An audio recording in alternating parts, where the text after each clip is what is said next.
He then returned to Liberia in 2016 to serve his country in business, in politics, and in philanthropy. As part of his philanthropy, the Cummings Africa Foundation has invested nearly $1 million, I'm sure it's more now, into health, education, entrepreneurship, and the arts, with a focus on women and youth empowerment in Liberia. So we look forward to hearing his remarks both as a businessman, as a philanthropist, and as a leader. Please join me in welcoming Mr. Alex Cummings. Let me talk a little bit about my perspective on development and how through partnerships we can develop our country and indeed the African continent. The first thing I would say is that I remind Liberians that we have to own the problems.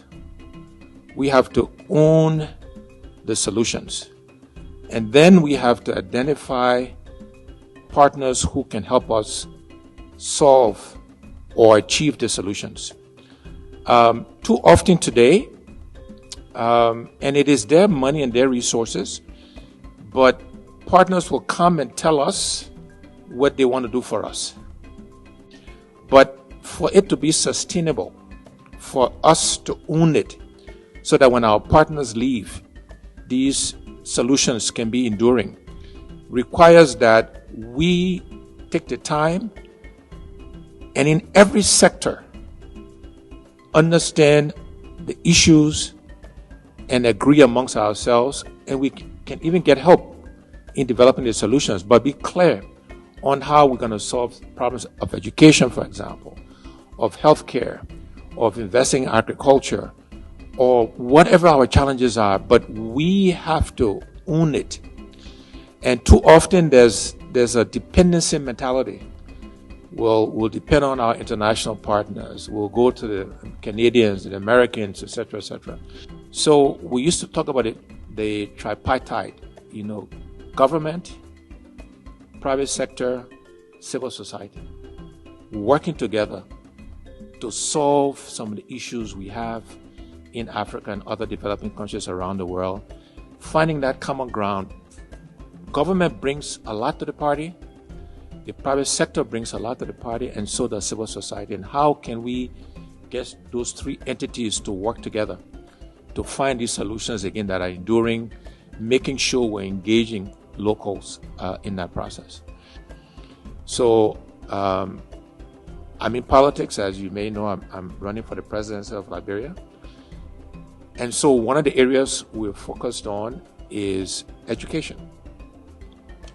And within education, we are focused on teachers training at every level, university level, secondary, primary, because garbage in, garbage out, right? You don't have good quality instructors, you're not going to have a good educational system. And today, because we don't have a lot of qualified teachers, critical mass of teachers, we can use technology. We can use Zoom. I've done that politically. I've met with young people sitting in one city in Monrovia, they're in another city, in a room, in a hall, and we're having political conversations, political discussions.